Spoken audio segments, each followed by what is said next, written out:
Everybody, I'd like to call to order this meeting in the Sacramento Metropolitan Air Quality District. Clerk, please call the roll. Carr. Here. Cruz. Frost. Here. Guerra. Hanson. Here. Harris. Here. Kennedy. Here. Lee. Here. McGlashan. Here. Natoli. Peters. Cerna. Starsky. Here. Terry. Here. You have a quorum. Thank you. Director McGlashan, would you like to lead us in the pledge? Yes. Please join me in saluting our flag. I pledge allegiance to the flag of the United States of America and to the republic for which it stands, one nation, under God, indivisible, with liberty and justice for all. Thank you very much, Director McGlashan. All right, on to our next item, Madam Clerk.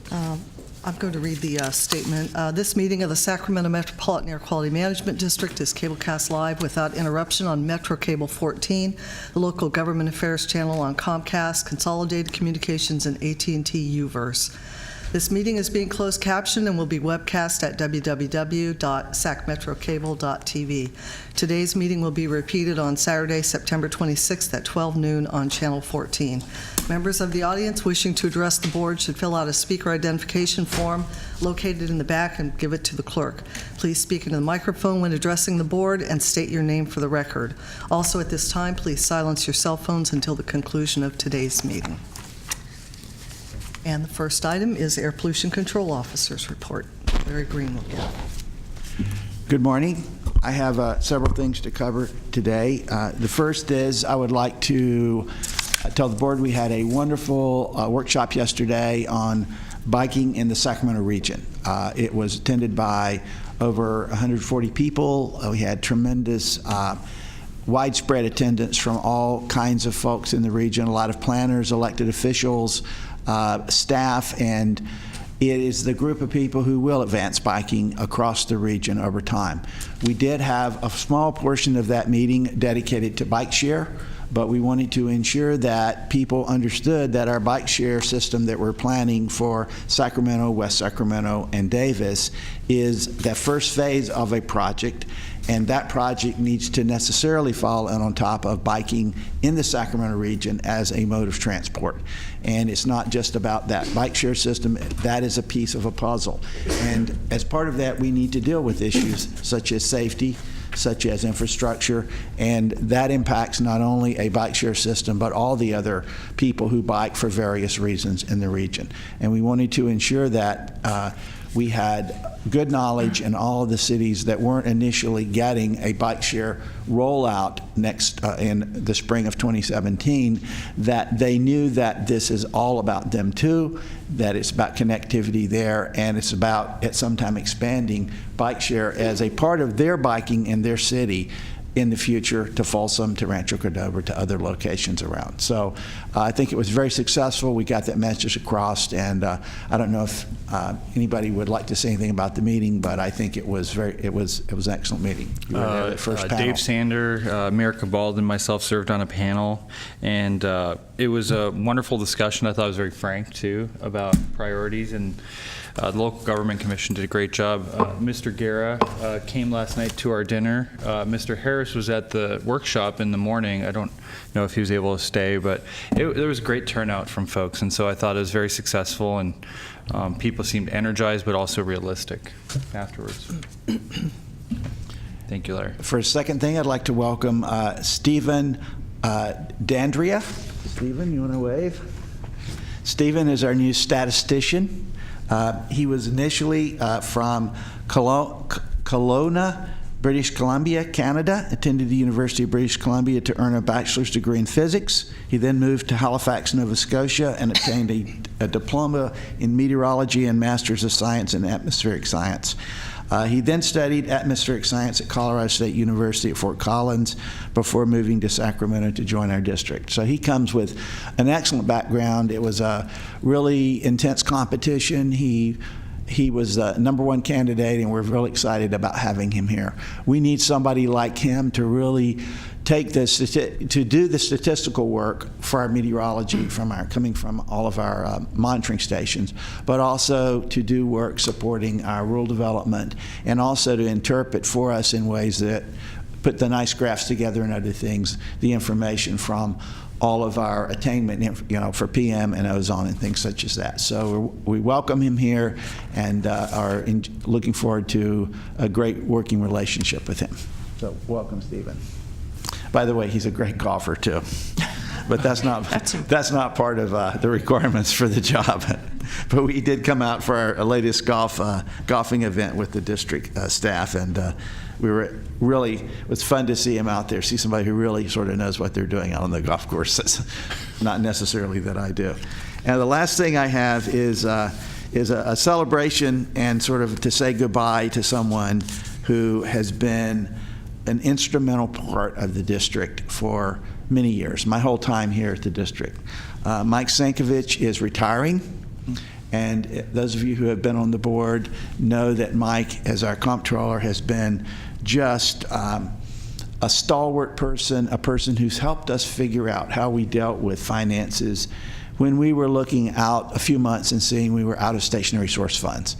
And he's gotten us through that time, helped us with strategy, and you've seen a lot of his charts as we've come through over the years, and you know that he has been part of that puzzle that got us through the recession, and now we're sitting here in a very good financial shape of the district, and a lot of that goes to Mike's leadership and his ability to figure out things in a way that made everybody understand it in working with the staff.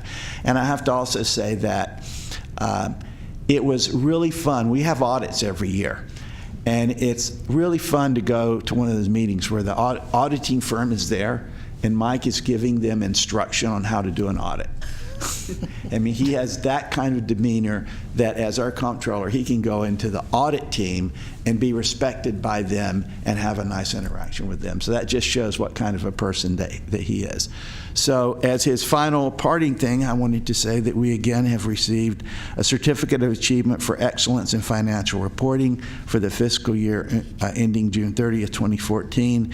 We have that certificate with his name on it, and we thank him for all the years of excellence, and this is just sort of icing on the cake for that. So thank you, Mike, for all the work that you've done, and I'm sure that the board certainly recognizes how important he has been. So we're recruiting a person to backfill for him right now, and that's a very, very important recruitment, of course, and we know how important that is based on the work that he's done. So thank you, Mike.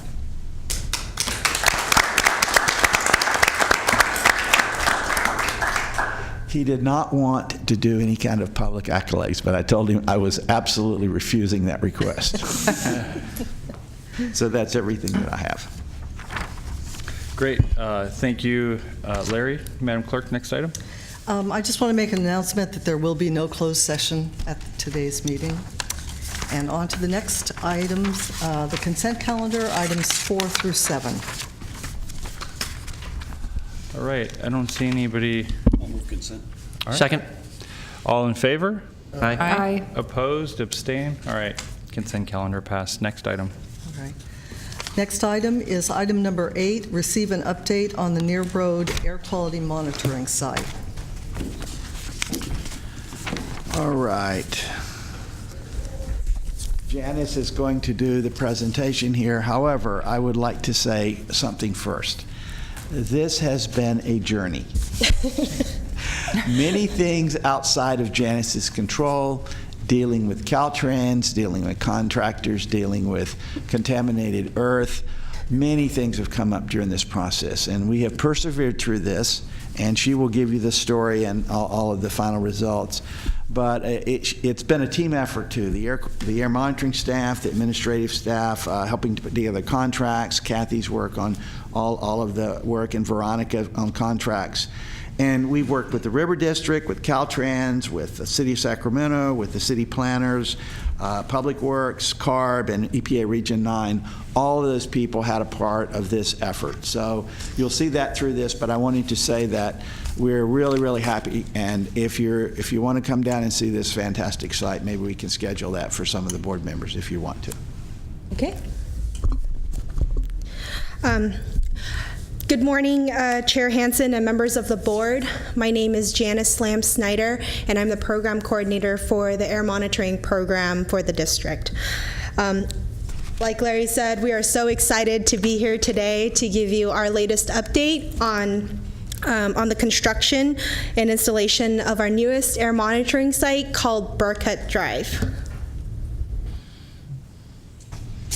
So this is a slide to go over the different topics that I'm going to be covering in the presentation.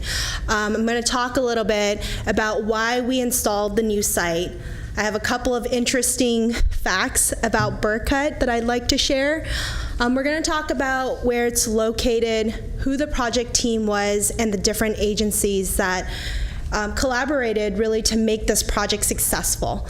And then we're going to talk a little bit about what information are we going to be receiving from this new site, and what attainment implications are we going to have for Sacramento County. So why did we install a near road site?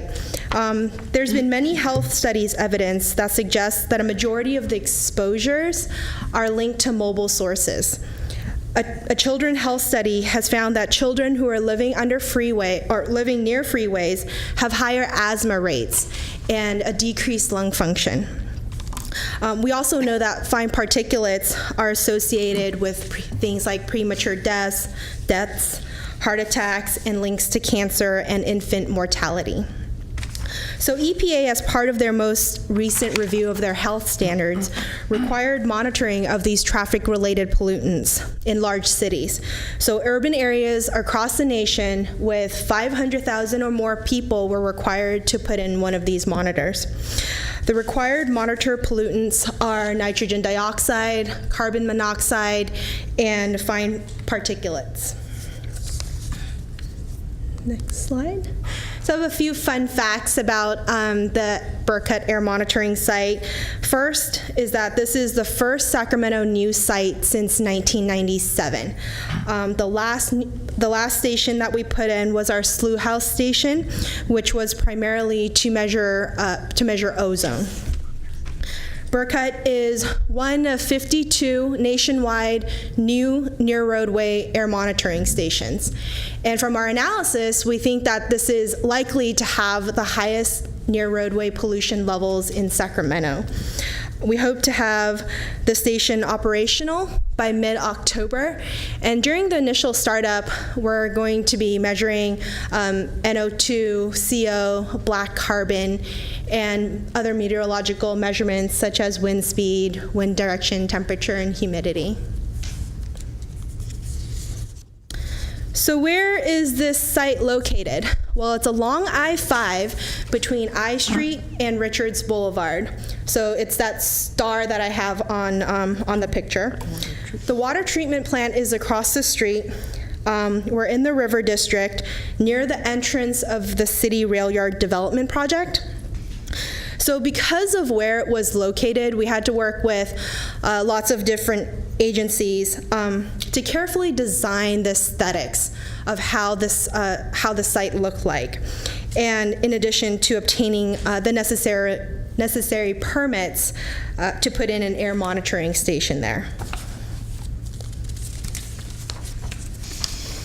So who was the project team, and what was the agency collaborations? Well, EPA provided us with a $200,000 grant to install the site. The California Air Resources Board facilitated many of the initial meetings with air districts across the state, and with Caltrans, because many of the sites were located on Caltrans right-of-way. Because it was near the rail yard development and could be seen from I-5, we worked very closely with former Councilman Cohn and his city staff, along with the River District, to carefully design how the site looked like. Caltrans worked with us in obtaining a lease for their building, in addition to getting the necessary permits to perform the renovations. Our construction company was AP Thomas. Our project management company was CBRE.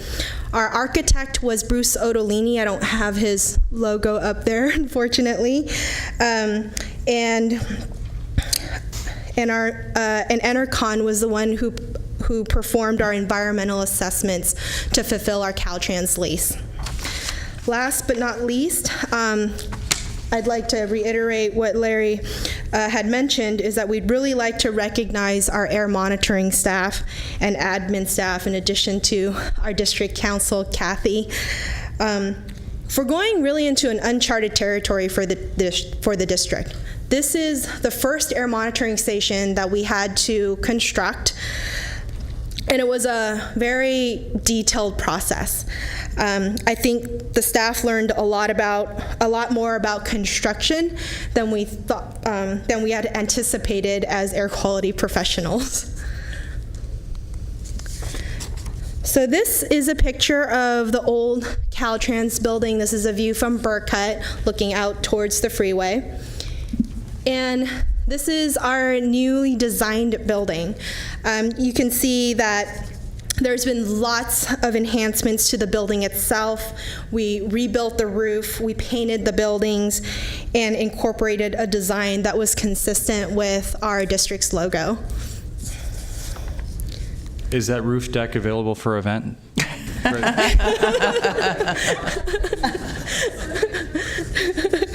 We could recoup some of the cost of this construction. Or rent it out. Yeah. Here is a slightly different view, a little bit stepped back.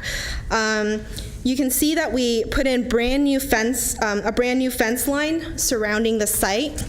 There's an iron wrought fence that is along Burkett Road, and an anti-climb fencing along the backside closer to the freeway for security reasons. We had to remove a couple of trees that obstructed the airflow to of the pollutants and to meet EPA siting criteria. But we're going to be mitigating for those trees and replanting them closer to the rail yard development's entrance. Currently, Caltrans have a drought restriction right now, so on planting any trees, on planting any plants. But once they lift that restriction, we will be proceeding with replanting the trees and enhancing the landscape along along the fence line along Burkett. This is a different view from across the street from Burkett Drive. And I'd like to call your attention to the meteorological pole. If you can see, it's right behind the bus. And so that's something new that we had to install to collect measurements, meteorological measurements that I discussed before. So what impacts will this have on Sacramento County's attainment status? What are some of the implications? Here's a chart that shows Sacramento County's NO2 attainment status for the last 3 years, so 2012, 2013, 2014. The blue bar shows the 1 hour daily max design value, and the blue line shows the federal 1 hour daily max NO2 standard, which is 100. The orange bar shows the design value for the annual average, and the orange dotted line shows the federal annual standard of 53 parts per billion.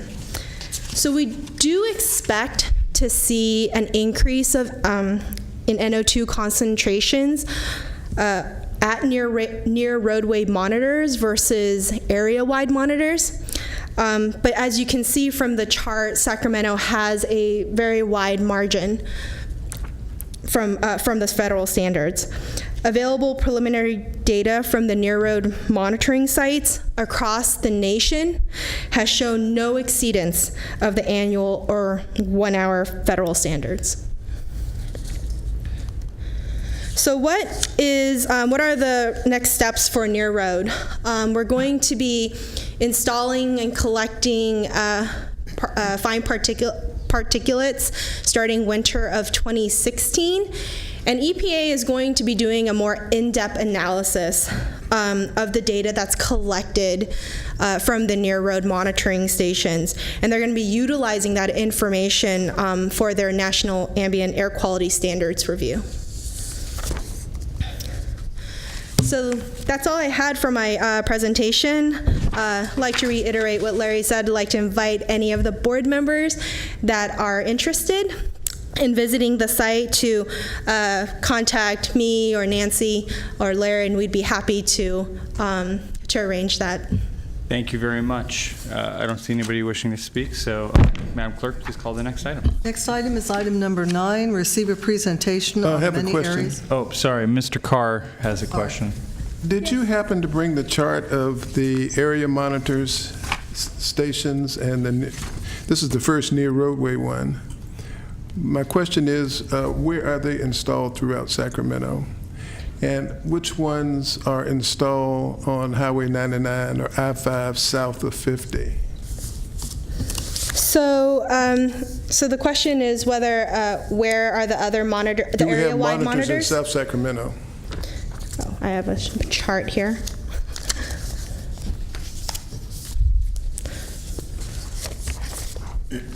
In South Sacramento? Yes. So we have an Elk Grove, Bruceville in South Sacramento monitoring site that collects area-wide NO2 monitors there. Okay. So right between Highway 99 and I-5, between 50 and Elk Grove, there's a lot of traffic going up and down that freeway, and a lot of people within the confines of those two areas. And I'm wondering if we're sufficiently monitoring with both near roadway and area monitoring. So for near road, where we have it located right now is pretty much the worst case, the highest site that we anticipate likely to have the highest pollution. So we would be measuring where the worst case scenario is. Since EPA is only putting a limited number of these sites around the U.S. Say that again, Larry? EPA is only installing a limited number of these sites. We get one site of this kind in Sacramento, a near road site. And because of that, we were required by EPA to find the place where we anticipated the highest emissions. And we looked at several sites. They were tiered up. This was by far the most the site that we should be putting a monitor at. And the question was, were we going to be able to put a monitor there? And a lot of the work we've done over the years has been to actually make a site happen there, and it was dealing with Caltrans and dealing with the ambiance of the entrance to the river district and all the other nuances of this site. But this is the place EPA wanted it because they anticipated it would be the highest readings for the region, and this is one, we're only going to have one site like this in the region. We do have sites that monitor other pollutants all over, and we can bring that back to the next meeting if you want us to cover that particular topic. We also will be briefing at the next meeting about our community toxics sites that we're going to be doing. It's a EPA grant that we got, and it's going to fill in some of those gaps and answer some of the questions that you've been asking about. So we did some sites. preliminary monitoring to come up with that assessment that this was going to be the highest area? Oh, yes. Do you want to talk about that, Alita? So when we chose the site, what we had to do is, for all the road segments, we were looking for the highest traffic count, and it was weighted even heavier towards trucks. So it was looking for the highest automobile plus traffic count. The site we ended up picking was the #1 ranked site from that aspect. The nearest site, the #2 site, was at least 30% lower in traffic count.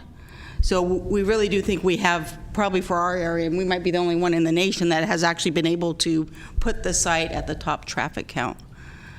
So we really do think that is going to reflect well for anywhere else along the roadway, because it is the highest traffic count by a large percentage. Okay. Well, yes, I would like to kind of go over that again, where the monitoring sites are. So when we talk about our community toxics grant, we will cover that particular aspect of it too. Okay. All right. Thank you, Mr. Carr. Anybody else? Okay, great. Next item, Madam Clerk. Next item is item number 9, receive a presentation on the many areas of collaboration between Valley Vision and the Sacramento Metropolitan Air Quality Management District. Okay, I'm going to have Bill Mueller come up, if you would, Bill.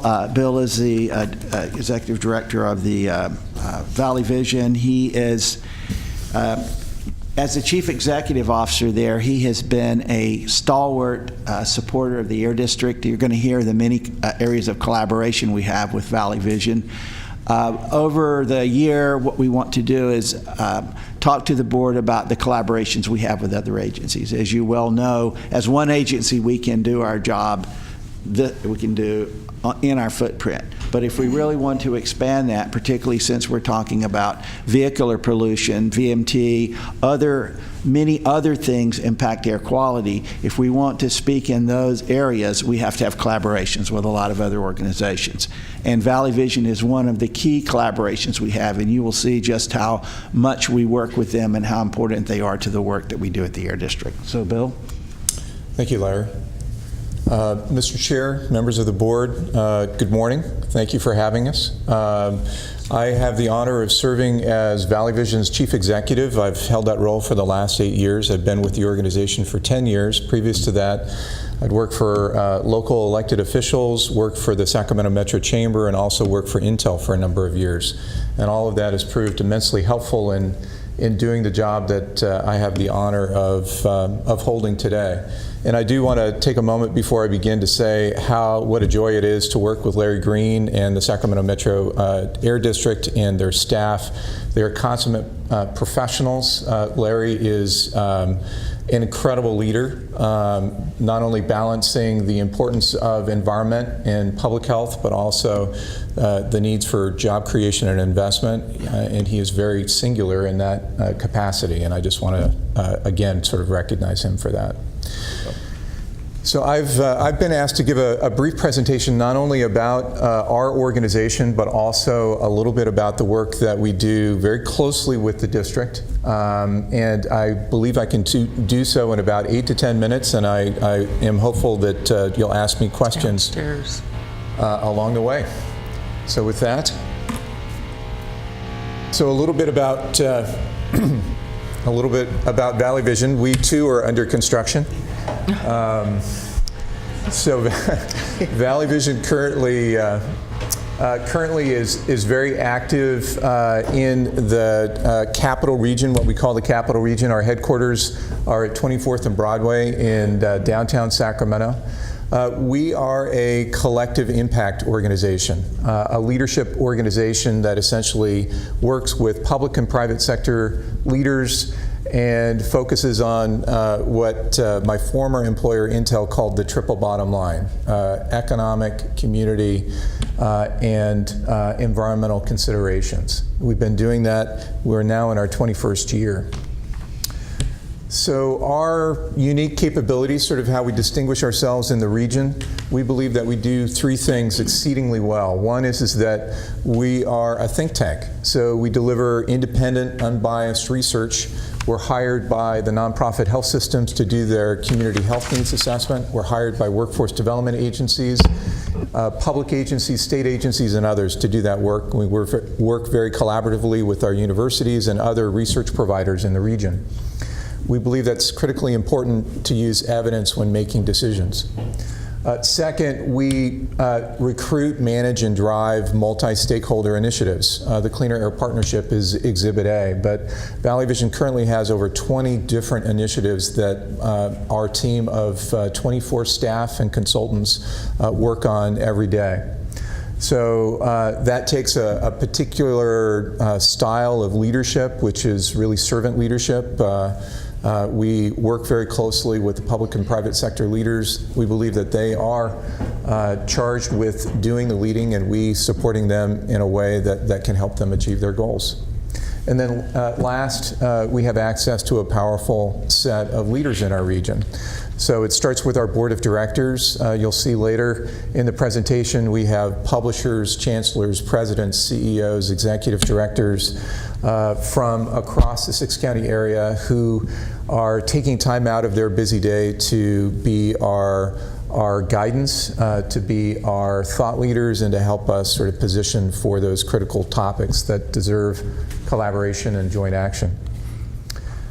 This, in fact, is the list of folks that are in your packet. We currently have a 30-member board, and we are currently recruiting and will probably grow to about 35 members. Our interest is in finding people both from business, from education, from healthcare, from government, so that we provide sort of a balanced civic and business and environmental balance in our board representation, and that board is drawn from multiple counties.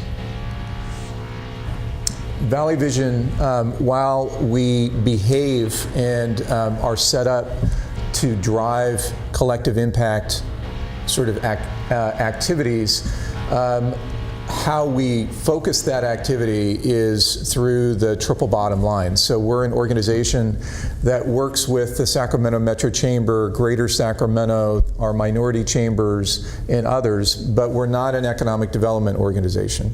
We work with Asian Resources, the Urban League, and a variety of other organizations, but we're not sort of a community development or social equity organization. We work with Breathe California, Sacramento Immigrant Trails, with the Environmental Council of Sacramento and others, but we're not an environmental organization. We're all of those things, and we seek to unite all of those different groups together so that we are able to have oftentimes the difficult conversations to find solutions in between those issues that everyone can and will support. So now to focus on the Cleaner Air Partnership. As you know, the Cleaner Air Partnership is almost 30 years old, and it is an award-winning collaboration that was founded in 1986 that unites the business community, the public health community, the environmental community together to do two very important things. To not only advance clean air standards that promote public health, but to do that co-equally with making sure that we're protecting jobs and advancing the economy. And it's for that dual role found between Breathe California, the Sacramento Metro Chamber, and Valley Vision that we have been so very successful. And Valley Vision plays a dual role. Not only are we one of the 3 co-equal partners, but we're also the project manager that helps drive it.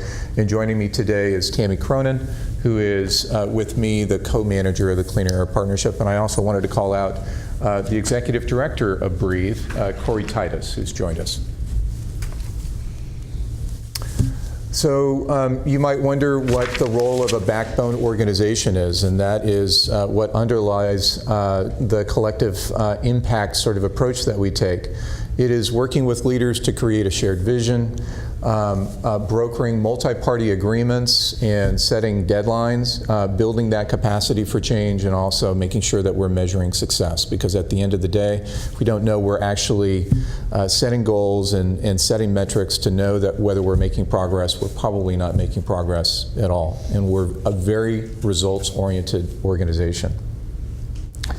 So I'm going to quickly march through a number of highlights of what the Clean Air Partnership has done over the years. And this is a partial listing. You can imagine an organization of 30 years has quite a track record. Among those is working very closely with the Sacramento Metro Chamber and other business groups to focus on a federal and state legislative agenda through the through the Cap to Cap program and State Ledge Day. We happen to believe that we're probably the best organized team as part of the Cleaner Air Partnership. Many of you participate as part of that group. We work early to develop and identify our federal issues and are very organized in having those conversations, not only with members of Congress and their staff, but also with the administration.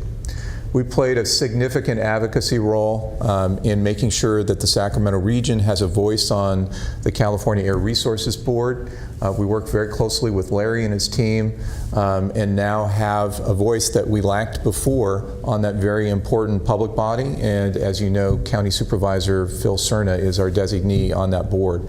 One of the functions that the Clean Air Partnership plays is bringing together Larry and his peers across the air basin, so 4 other APCOs, and we meet regularly with the supervisor to make sure that he's briefed on the present issues and also is able to ask them questions about issues that are coming before the California Air Resources Board. So this is a fundamental shift and a very important development that has occurred thanks to the work of the Clean Air Partnership and its individual partners.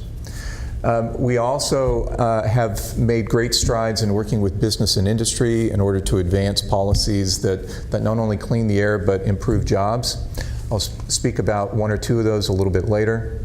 It's really important to know that much of the gains that have occurred in air quality have been through a forum where the business community, the environmental community, the public health community come together and talk about choices. And Larry, again, is singular in not only being able to help us convene those folks, but to look through the data and determine what are the policies that we can take that have the least negative environmental or business impact, but have the highest environmental benefit. And one of those was your wood smoke or wood burning ordinance that you recently passed that had the consequence of making great gains and otherwise forestall heavier regulation that would have been on business. And that was, again, a great find and very much in the ethic of the Clean Air Partnership. It happens that the Bay Area, because of prevailing winds, was not required to abide by smog check. Notwithstanding the fact that winds blew from the Bay Area and stopped here in the Bay Area, in the Sacramento area, and we were held to account for that.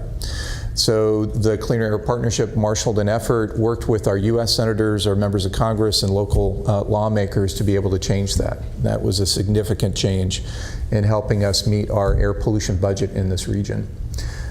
We also serve as an educational resource to help take the acronym-laden area of air quality, you may have noticed, and to help to translate that to public policymakers and the business community so they can make sense of it and change behavior or take new actions.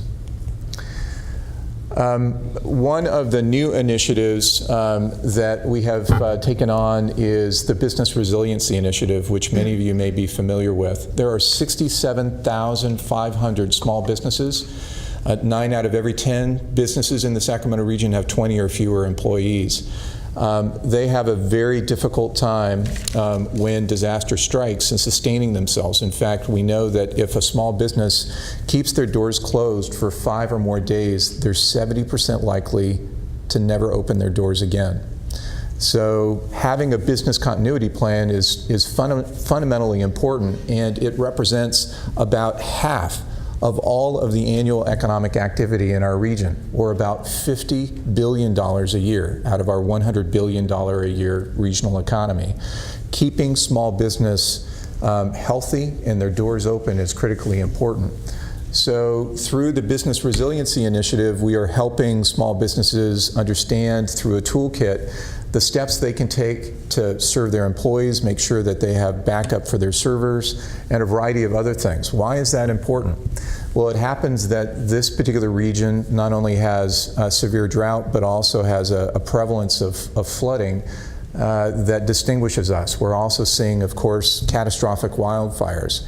So being able to not only prepare for disaster, but those disasters that are made worse through changes in climate is a really fundamentally important activity that we're undertaking. And we're doing so with Larry and his team at the Air District and a variety of other public and private sector partners. You may also know that the state, through the Cap and Trade program, is making available last year over $832 million to regions across California. This year, it's in excess of $1.2 billion. Those monies are made available on a competitive basis, and there are dollars allocated for disadvantaged communities. Through the leadership of the Air District, meetings were begun to coordinate activities across cities, counties, and special districts. Valley Vision has taken over the management of that activity, and we are vastly improving our knowledge across cities and counties in that application process and engaging the affected disadvantaged communities in those conversations in ways that would not have happened were Valley Vision not involved. It is, again, another point of evidence about the close working relationship between Valley Vision and your Air District. I'd be happy to answer other questions. I would sum up by saying that this is a very exciting time for the Sacramento region. Valley Vision has grown significantly in the last couple of years. We're trying to rise to the occasion because there are a number of very challenging economic and environmental issues that are coming before us. We hope to God that the economy is coming back, and when that happens and as that happens, there will be increasing environmental pressure placed on our environment. And so having a strong and capable Cleaner Air Partnership is very important. So we very much appreciate your support, and I'd be happy to answer any questions. Thank you, Bill. Are there any questions from the board? Mr. Harris. Bill, I'd like to thank you for helping electeds with acronyms. I happen to be challenged in that regard, and you can come to my office anytime and help me sort it out. Thank you, Councilman. Anyone else have comments? I don't see any. Bill, thank you for the long-term work. I know that we continue to try to make this relationship relevant, and there's still a lot to do, particularly as the Air District kind of continues to further its mission. And I hope that as we evolve this relationship, it continues to be productive, and that we not only are convening, but we're doing. And it sounds like we're doing both. So thanks. Thank you. Madam Clerk. Next item is item number 10, receive a presentation on the proposed system integration project plan. And Jamil Moons will make the presentation.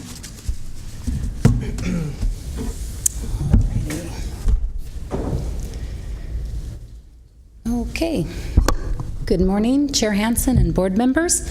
My name is Jamil Moons. I'm the Administrative Services Manager here with the district, and it is my pleasure this morning to share with you a major initiative that the district is working on, and that's to implement best practices technology solutions and integrate our various business systems.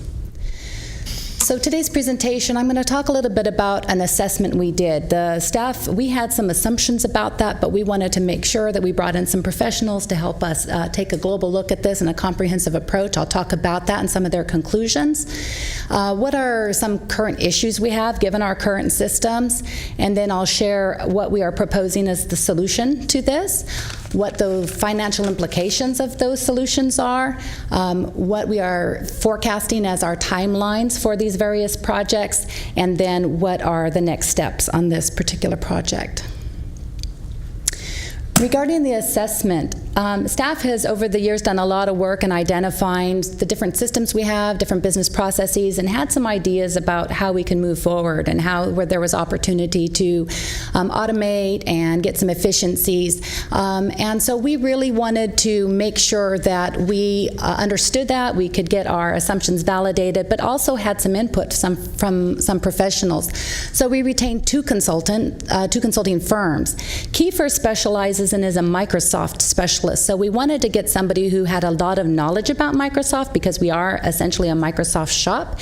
However, we wanted to make sure that going forward, that if there were other solutions out there that would better meet our needs, that we would be apprised of that. So we also brought on Graviton, who is a consulting firm very knowledgeable in the software industry, in enterprise resource planning solutions, and they are what we would call product agnostic. So we brought both firms in. They did an outstanding job on an assessment, looked at a business case, and then gave us some recommendations. The first thing they did is to look at our mission. And they said, well, here's your mission and here's how you do that. So how would automation, how would technology serve your mission and make you more effective and more efficient? Because you don't move to technology for the sake of moving to technology. You move to technology or changing your systems because you want to improve to better achieve your goals. So that was their first look.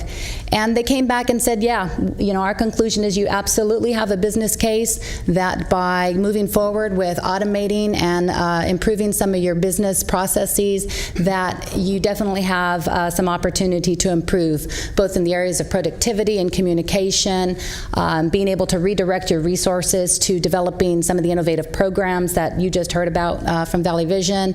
And this morning on air monitoring, there's a lot of work to be done so we can get efficient and redirect some of those resources.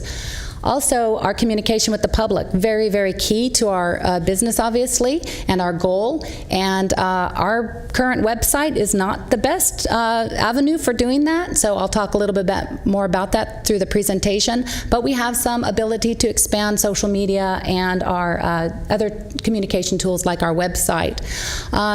And we'll talk a little bit about our financial systems. We have some opportunity to improve in those areas as well, and that will help us better plan for our operating budgets and our long-term forecasts.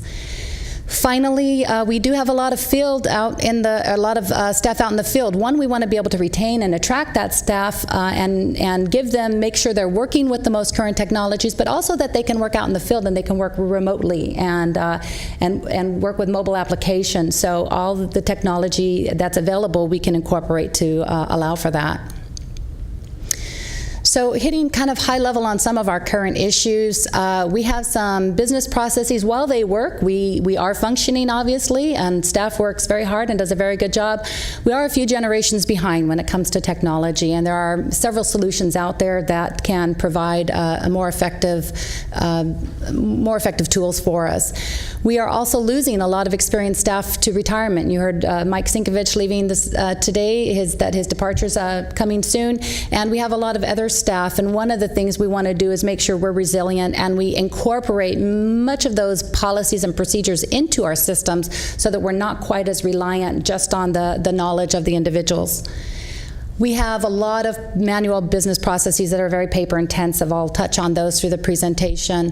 And our databases now that we do have, the automation we do have now is very fragmented and not integrated, and they don't talk to each other. Our website provides static content and has very minimal self-service content in terms of being able to apply online, being able to do different kinds of activities that there are capabilities to do these days. I mentioned the fiscal planning and tracking, and then lack of mobile solutions. So this is our current website. I'm going to go through a couple of the key projects that we're looking at working on.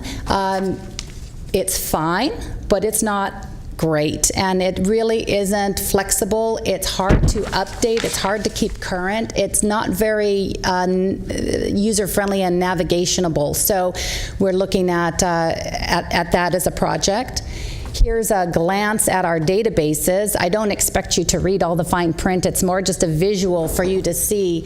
So these are several of the different lines, what we call our lines of business that we do, from stationary sources, taking complaints, our portable equipment process, violations. All of these are housed in separate databases. As well, we have some air monitoring work that's done in separate Excel spreadsheets of some of our emissions inventories. We have our mobile sources system, mobile sources database as a separate database. So all of them have some redundancies. We're entering data you can't see on one source, the multiple things that are going on with them without going to these separate databases. And there's maintenance to each one of these separate databases. So those are that's our current status. Our financial system.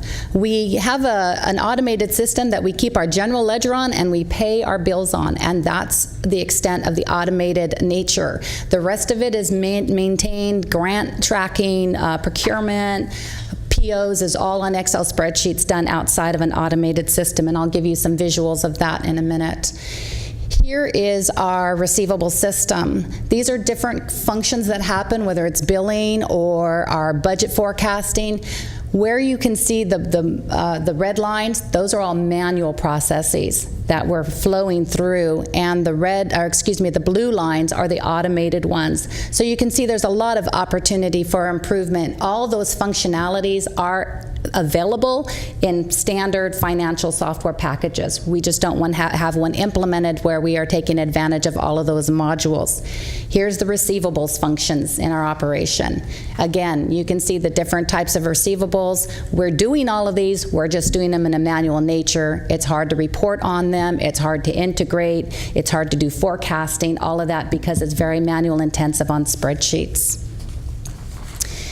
So the assessment came back with some recommendations. They said, we've reviewed everything and we've looked at your business processes, and we definitely think that there's an opportunity to develop a new intranet and some intranet sites for better collaboration and internal working with your staff.